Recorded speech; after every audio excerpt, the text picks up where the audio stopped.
Welcome to Roadtrip Roulette, a travel podcast with your hosts, Juliet and Kevin. We're two friends here to serve as your tour guides on a virtual visit to a randomly selected U.S. town. We're going to bring you the local stories that you didn't think you'd care about and highlight the small town silliness that we all know is just beneath the surface.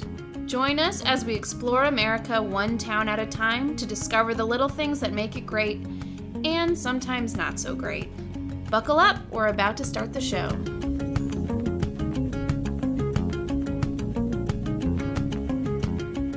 Welcome to Roadtrip Roulette. We've made it to the third episode. Can you believe it? They said we couldn't do it. No one said that, Kevin. Well, we just wanted to start off before we get into our next town by thanking all of our new listeners and subscribers after we launched this bad boy. Yeah, thanks guys. The support has been amazing. Yeah, it's been awesome. We've been hearing from a lot of people, lots of good feedback, so let us know what you think. Yeah. I was talking to my barber yesterday. Do you notice I got a haircut? I didn't. Nice haircut. Thank you. So my barber, I was telling him about the podcast, and he told us to start reaching out to barbers. Oh, I like that idea. So we've been getting a lot of interesting feedback, helpful feedback, stuff like that. So that's really exciting. Anyway, thanks for checking it out. And we also have some updates on the last two episodes we've released, don't we, Kev? Yeah. Well, mostly updates on our first episode. Right. The second episode was Town versus Town, and we would like you guys to go vote. Yes, we want to let you know to please vote on which town you prefer, Pigeon Forge, Tennessee versus Athens, Georgia. You can find that poll on our Facebook page. Yes. Athens, Georgia is pulling away with it. It's got a sizable lead, but I can tell you, that can really change. There have been not many participants. So it's true. If someone wants to launch a campaign and really swing it the other way, I think there's room to do so. That's right. And back to our first episode, which was Frisco City, Alabama. There are two quick little things. One, a guy that we featured pretty heavily in that episode, his name was Gene Starr. He actually died 2 weeks after we recorded that, which is over a year ago. Yeah, that was kind of an older episode, and we knew this information, but we still really liked that episode, and so Kevin's been working and has some more information about Mr. Starr. Yeah, well, I joined a Facebook group. If you remember in the episode, we actually talked about joining a Facebook group. Yeah, we did. We infiltrated. Yeah, it was briefly. Make Frisco City Great Again. Briefly, I'm still in it. Oh, I thought it was disbanded. Oh, well, I think it was. It was kind of disbanded after Gene died. Yeah. The obituaries that I found didn't list any cause of death. I thought it was a little suspicious. So I reached out to AL.com. I found the author of one of the sources that we cited in the first episode.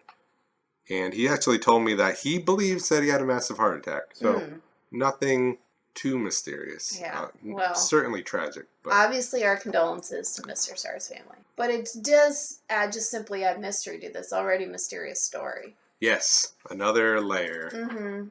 And also, Julie, I believe you asked what love talk is. Yeah, I was very curious about what the phrase love talk meant because it sounded very vague and euphemistic to me. Yes. Well, my friend Dee, who's from Alabama, actually reached out and tried to give her perspective as an Alabamian. On the meaning of love talk? On the meaning of love talk. She says, I think love talk may be the sweet nothings either required to get someone into bed or the generic term for the sort of cooing between lovers. I'm pretty sure I've heard older people use that term in the South. I don't think it's necessarily sexual, maybe romantic. That's very helpful. Thank you. Thanks, Dee. Yeah. What do you think about that? I mean, it makes sense. My main thought was this an actual term? Or is this just a weird phrase someone used randomly? And it sounds like it might be a true Southern expression. Yes. Well, if you have any other information about love talk, please send it our way. Yes, we'll continue this conversation as long as you guys want to hear about it. This will be an ongoing series on the meaning of love talk. Yes. That's really all I have for the updates on the two episodes that we have right now. And we'll continue to do this if new information comes in that we see about stories that we feature on towns, anything we come across. We'll tag this on to the beginning of episodes as this podcast goes on, just so you're up to date in the happenings of small town USA. Yes. All right, I think we're just going to launch right into our next episode, which we've already recorded. We hope you enjoy it and let us know what you think of our next city. Yeah, thanks again.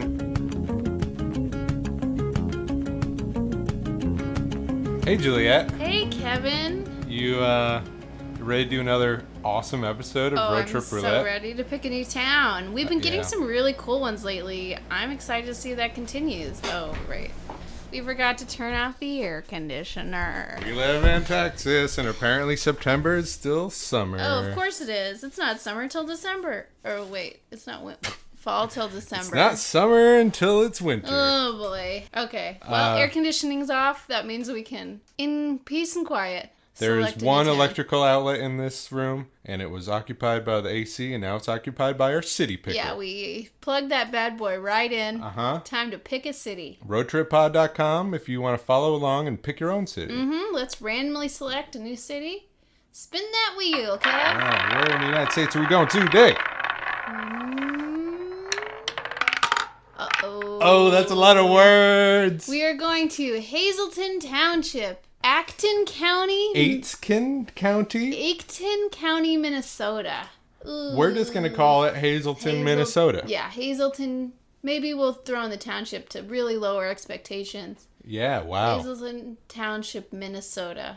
I'm not feeling good about this. Nor am I. Oof. Well, right, let's find out together how terrible this place will be. Sounds good. All right, we'll be back with stories of Hazelton Township.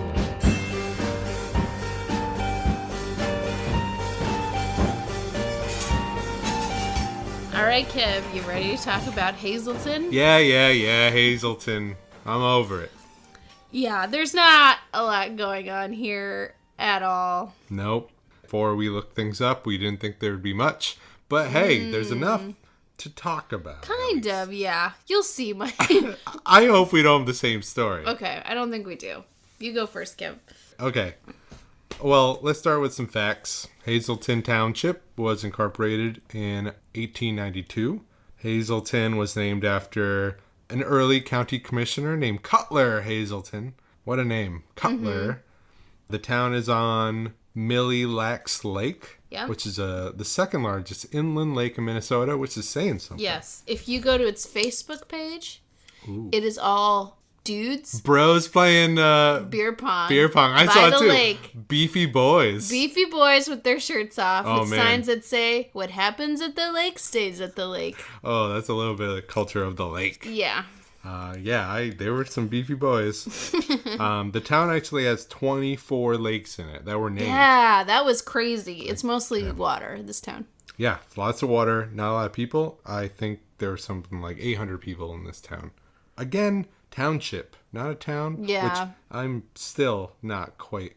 I don't think we'll ever know. I think it's like a village of a larger, like a county. Okay. I don't know. I buy it. So, I didn't really have a real story. Mine comes from the Aiken Age. All right. Which is a local newspaper. It's actually a very recent meeting at the town hall in Hazelton. Okay. They were talking about what a nuisance beavers are in the area. That's not what your story is, right? Oh, thank God. So, what if we both came to talk about the nuisance of the beaver? Oh, that'd be awesome. But, this is something they deal with in Hazelton. So I'm giving you a little slice of life here. Homeowners, they really hate these beavers. They're all over the place, and they cause damage to property. So, what do they say about them? Nuisance beavers are becoming a big problem, a hot topic for those attending Aiken County Association of Townships meeting on October 19th in Hazelton Town Hall. So, beaver control has become a legislative priority, said the county commissioner, Bill Pratt. A local officer there, he says that they get about 3 to 5 calls per week about nuisance beavers. He believes the reason for the increase in beaver damage is because of the low market price of beaver pelts, which are going for only $12 to $15. Oh, I see. Yeah. So can I be honest? I didn't know there was still a market for beaver pelts. Apparently up in Hazelton Township, the market is there and they're $12 to $15, Okay. That's pretty low. That seems low. Think about the labor it would take to remove a pelt from a beaver. Yeah, I guess you're You'd right. like to get more than $12 for that, I think. Yeah. And you gotta dry it. You gotta do all this stuff you do. Oh, really? It's dry? Well, I don't know much. I don't know much either, but I'll tell you some more about beaver removal. Okay. So the officer who claimed that there were 3 to 5 calls per week, he also said, the most efficient way to manage beaver control is removal of the animal. Or removal meaning killing them. Yeah. So no permit is needed to destroy nuisance beavers outside of the normal season, or a licensed trapper can come during the regular beaver season to remove the beaver. Remove all just means killing. Right, yeah. They say it a lot, but removal is killing. It's a euphemism. Yes. So I went to the Department of Natural Resources website and read the rules about beaver removal. In many cases, beaver damage cannot be effectively managed unless the offending beavers are removed by killing them. Removing a dam without removing the resident beavers generally results in the dam being immediately rebuilt. What do you do if you kill a beaver on your property? This is what you do. You report it to DNR within 24 hours of killing that beaver. It is sufficient to leave a message or an email at DNR's hotline stating your name, address, telephone number, total number of beavers shot or trapped, along with a brief explanation of the damage and location the beaver was shot or trapped in. Also, this is a fun little thing, to remove a dam by explosives, contact the local sheriff's office for a name of licensed explosive expert in your area. So they'll come blow up your dam for you? They will come blow up your dam. So that's a little bit of a problem they have in Hazelton. Can I be honest? Sure. I felt kind of bad for those beavers. They're just living their life. They're just beaving. They're doing what they were programmed to do. But yeah, if you lived there and a beaver was eating your house, right? How would you handle it? I don't think they eat your house. I think, but they can chop down a lot of your trees.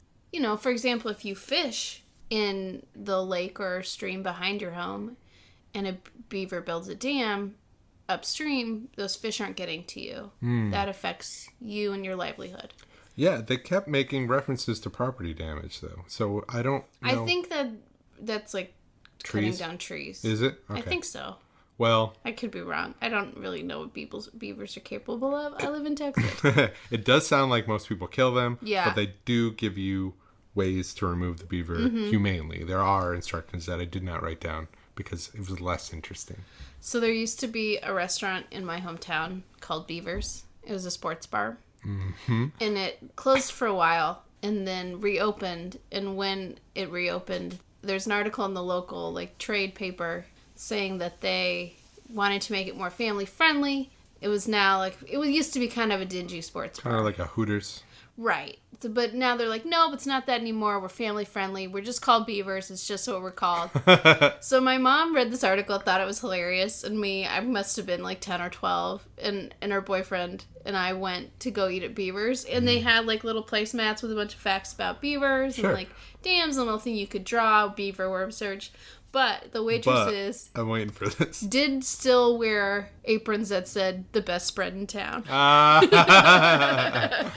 Well... you're welcome. Thank you, San Jose. Yeah, you can't just change everything at once. No. You gotta let it Too much change. Yes. Well, okay, I couldn't actually find a story about Hazelton. Really? But what I did find, I thought I'd share, was what happens when you Google Hazelton, Minnesota. Well, I know that because I did it. Well, they think you're talking about Hazelden, the Hazelden Foundation. Yes, I saw that too. I couldn't get away from that for a little while. I know, me neither. You have to add the word township. You have to type Hazelton Township to find actually this real town. Yeah, again, we're not sure what a township is. But Google, boy, do they think you're talking about the Hazelden Foundation, which is a rehab foundation. Yeah, in Minnesota. In Minnesota. So I'll tell you a little bit about the Hazelton Foundation. Please. It's a nonprofit organization based in Center City, Minnesota.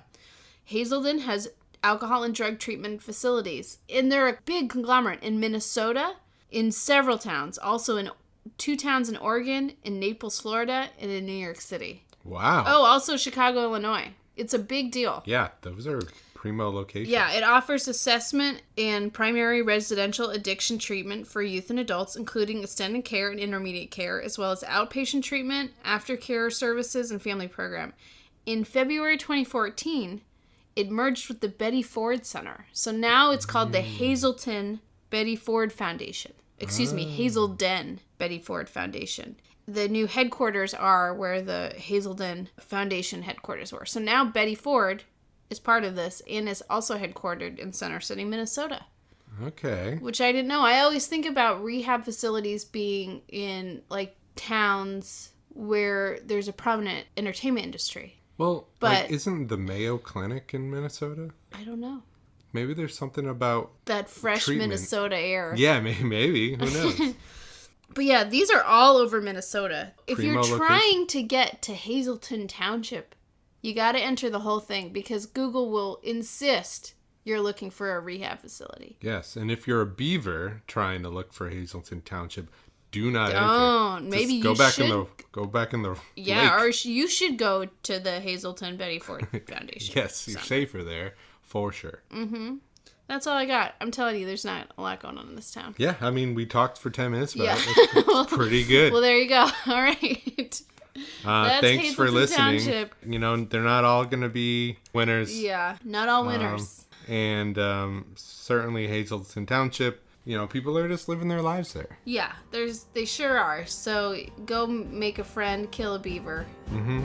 And as always, please don't tell them we sent you.